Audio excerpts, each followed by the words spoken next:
Hi, everybody. Welcome back to SFC's Food for Thought series. My name is Hannah. I've been with SFC for just over a year, and I'm a third-year student at U of C.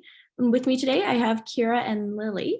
Alrighty, so for those of you who are just seeing SFC for the first time, we're an advocacy group made by students and young professionals for students and young professionals, and we all believe that Canada can have a strong future in resources, the economy, and the environment. Please feel free to connect with us on Instagram, Facebook, and LinkedIn. All of them are at Students for Canada if you want to learn more about what we do.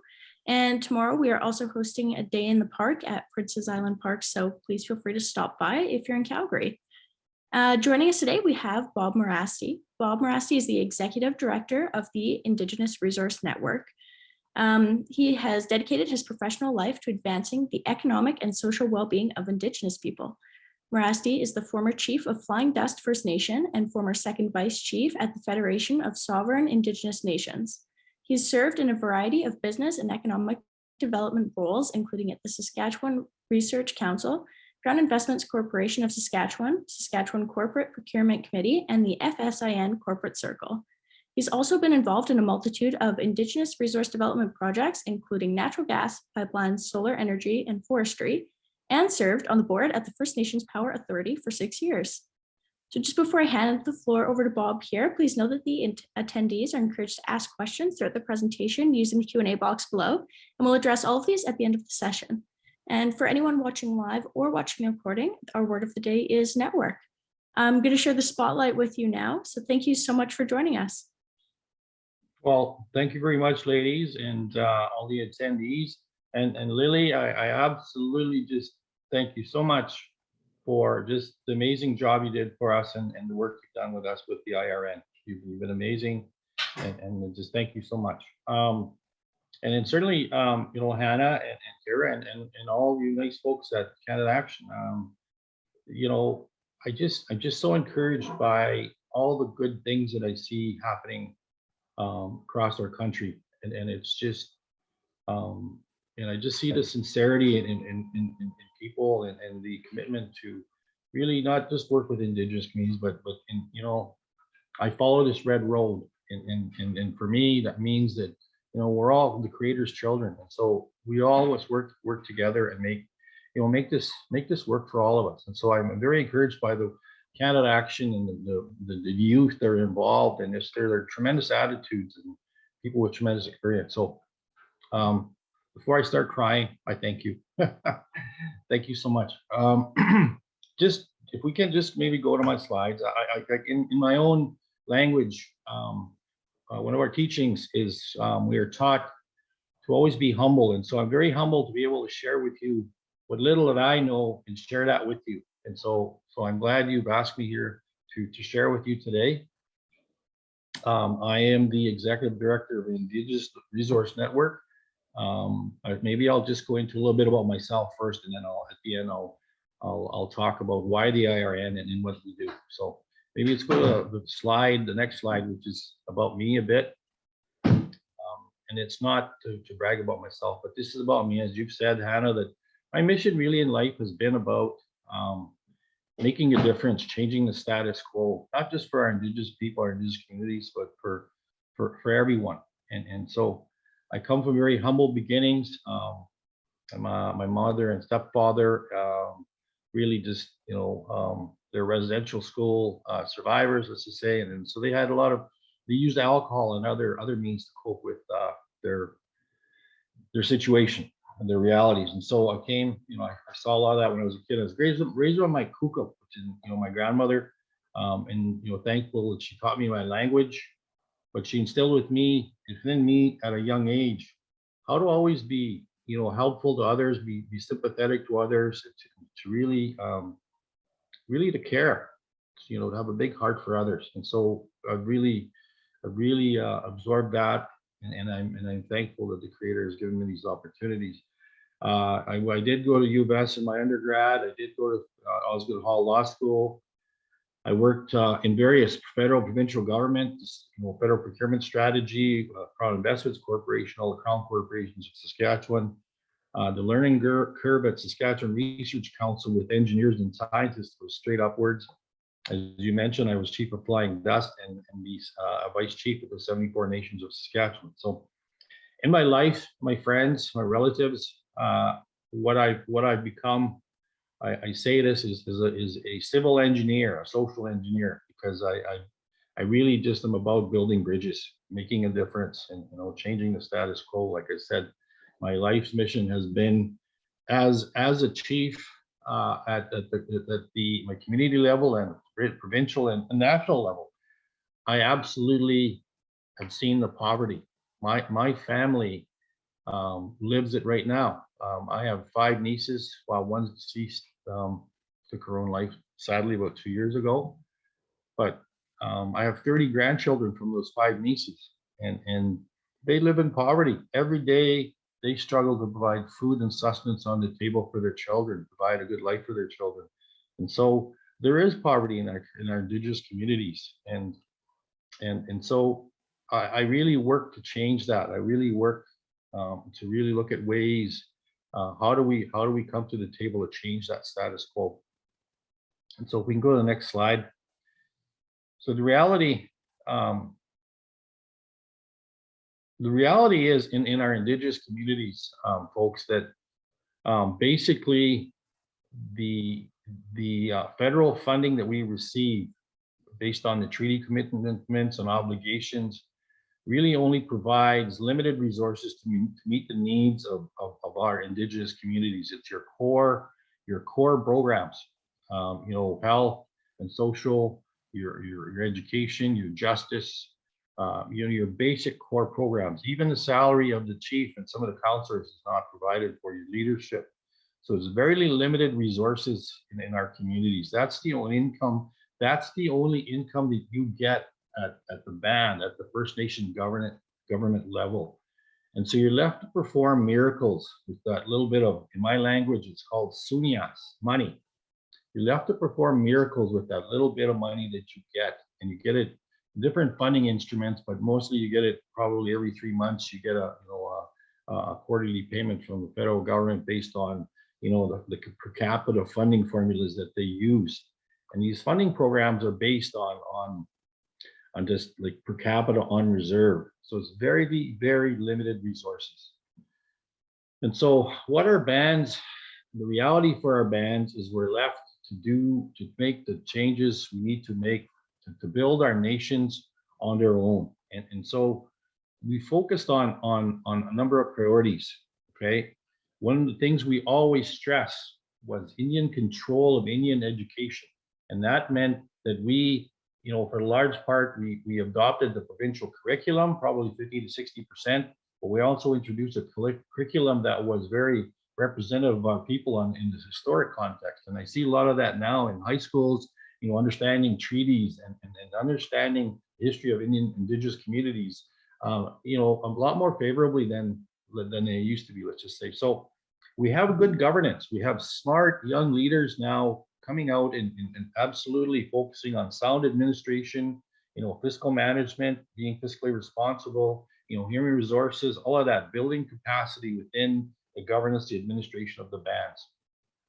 However, the challenge still is for our First Nations, often for leadership, that often you're reacting to situations like in a frying pan. You're reacting to somebody that got in trouble with the law, or the drugs and alcohol, or the gangs, or a home invasion of the elderly, a multitude of issues, and you have to react to those situations because as a leader, your job is not 9 to 5, Monday to Friday. Your job is 24/7, 356, right? Your phone rings at all times of the night.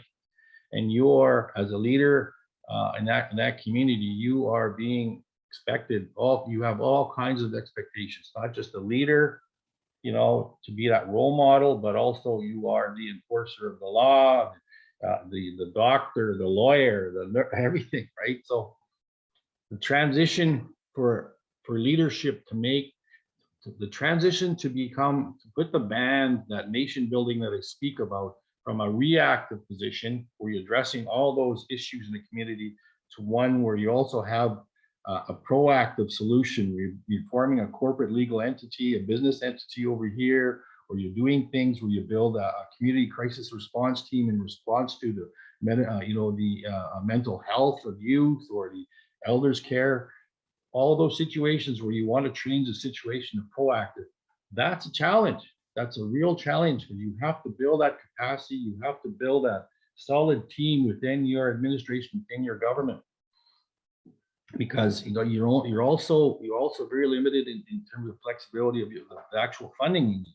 So some of the challenge in terms of that transition, and that's what I recognized, before I get into the RN talk. So one of the things we have to do is, and I've said this at the federal government level with, I've sat there with federal ministers and said, stop telling us what's in our best interest. The mental health issue, for instance, when we had young people committing suicide in Lac La Ronge, La Loche, or other northern Manitoba communities and such, we had government saying, well, we'll send therapists in there and we'll have this Hope for Life hotline. And I told Minister Philpott, who's then health minister, I said to her, I said, you're still dictating to us, or you're outsourcing solutions, what you think solutions should be for our communities. Let us build capacity and solutions within our communities. What we need in our community is a community crisis response team with elders, teachers, parents, other youth, other people that care about those young people in their communities, where they can take them aside, those youth with problems, and put them somewhere and help them, a crisis response team. Let us build capacities. Let us come up with our own solutions. And so that's part of that colonial paternalism that I talk about. You have provisions within the Indian Act that stop. One of the first things as a nation, each First Nation is a nation unto itself, like Canada. So the first thing you have to do is assert your autonomy and your sovereignty. That means putting your own legislation in place, your own membership act, your constitution. One of the very first things I did was our own First Nation Land Management Act. And that gave us jurisdiction, complete jurisdiction and authority over our lands, because there are 34 provisions in the Indian Act that relate to governance and jurisdiction over lands. So all those 34 provisions are thrown out the door, and the band now has jurisdiction and authority over its own land to really put itself in a proactive position to be able to do something with its lands and resources. Because otherwise, you'd have to go, if you're to do something on a piece of First Nation land, it takes a year to 2 years for a head lease, just a head lease, to go through the bureaucracy. So those kinds of barriers, right? It's some of the legislation, even in the policy that the government has put in place, they don't see it, but they see them as they're barriers. I led a First Nation pipeline project for the longest time with 26 First Nations, but the regulatory regime on oil and gas pipelines is like 8 to 10 years.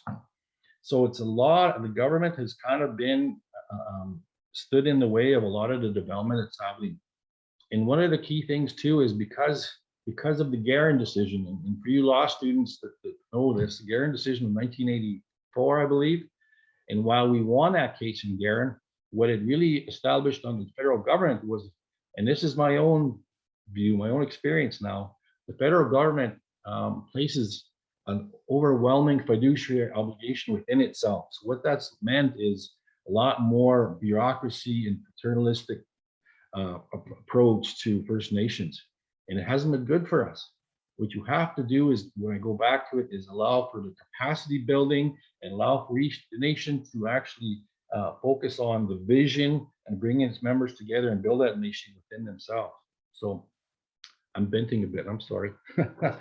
So anyway, that being said, after all the work that I've been working to do, we can go to the next slide.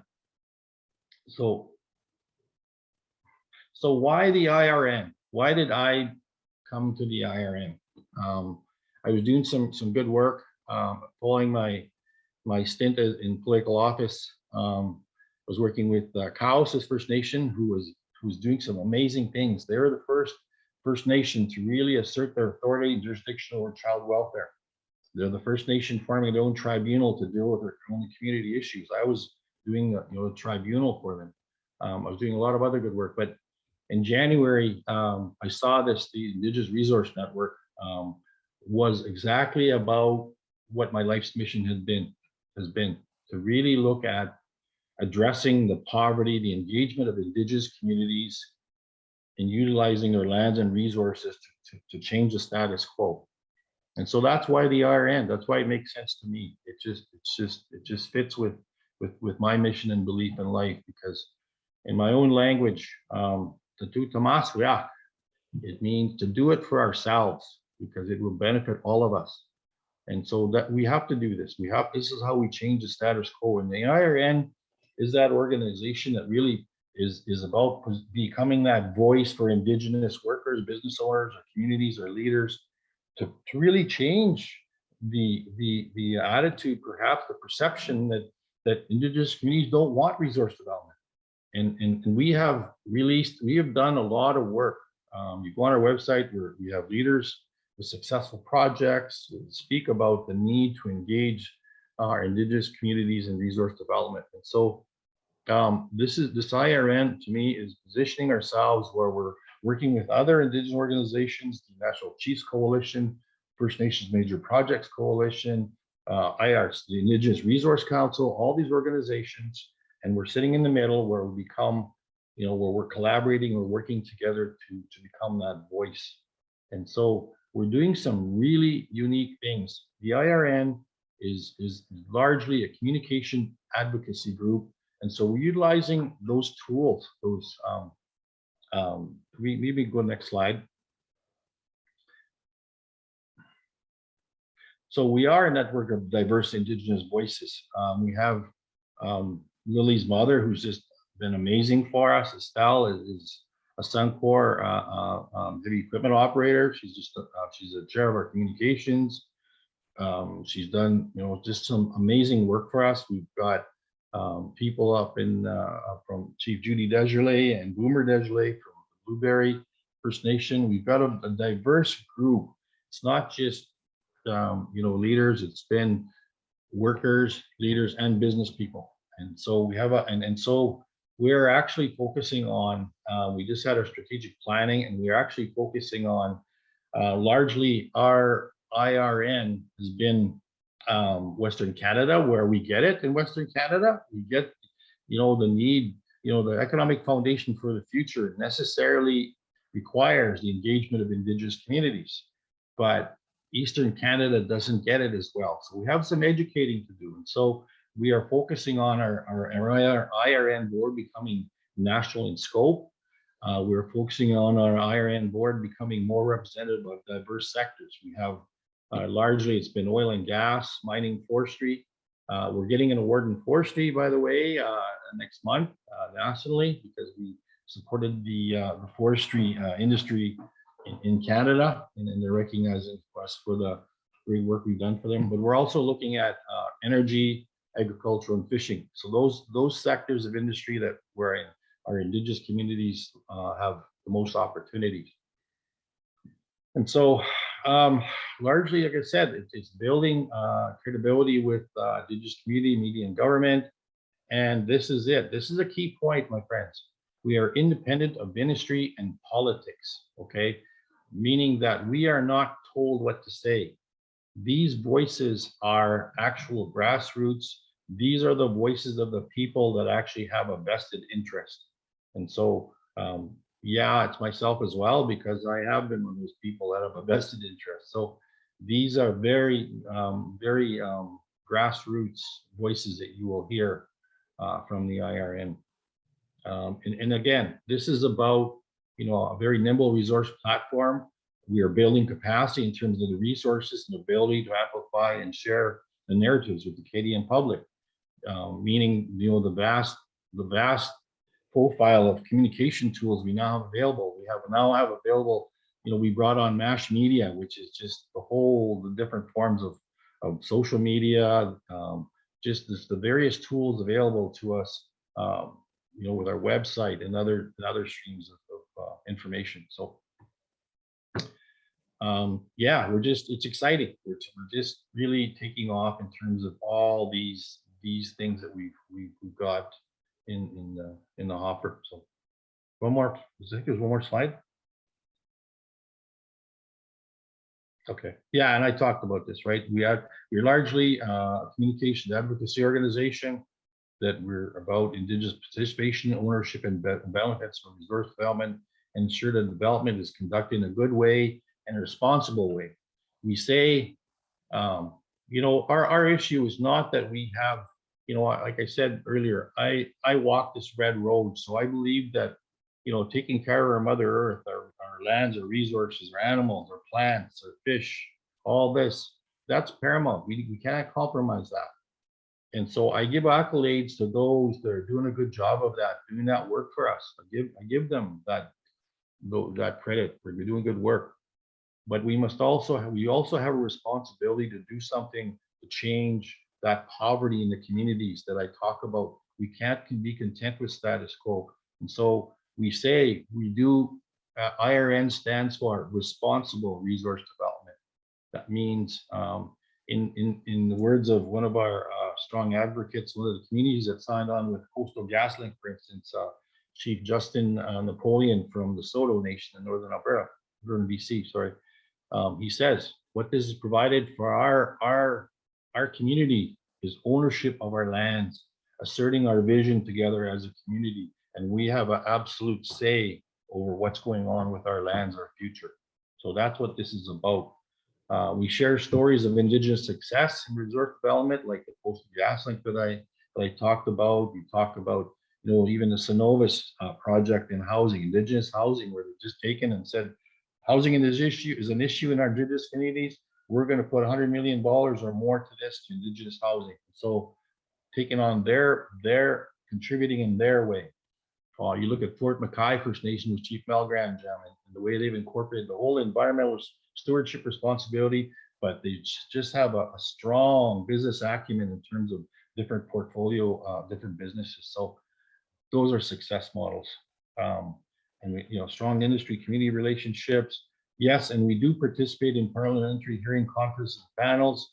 I was on a discussion yesterday with Conference Board of Canada and how this whole consultation process had rolled out. I said, you need to really have your government have a consistent, comprehensive process, not where it's smoke and mirrors and each government department is doing its own thing. I said, you need to have meaningful engagement with free, prior, and informed consent with each community. We sit on the UN Declaration UNDRIP discussion panels as well. Webinar panels, explainer videos, we do all that. And we do our data, our research, our fact sheets. Like I said, we did an Environics poll on forestry. We have a data on resource development, our poll on that, which really says that resource development for Indigenous communities is a solution. And 70% of the people in our Indigenous communities, at least 70%, want resource development because they see that as the solution for our communities. Okay. Okay. So, the best thing I can do is, if you're interested, and Lily has found her way, how she can help. She's been very helpful, like I said. Just to be engaged. Just Canada Action was right there for us. And with Lynn being at the helm, she's been, she's on our board. She's been engaged. She's looking at ways. She's helping me in terms of building capacity and the fundraising. So the best thing to do is probably just be engaged. I can't ask you to fund, obviously, because we have a whole fundraising campaign that we're currently engaging, or staffing, any way that you can help us in terms of staffing or research. Encourage participation of Indigenous professionals or other professionals.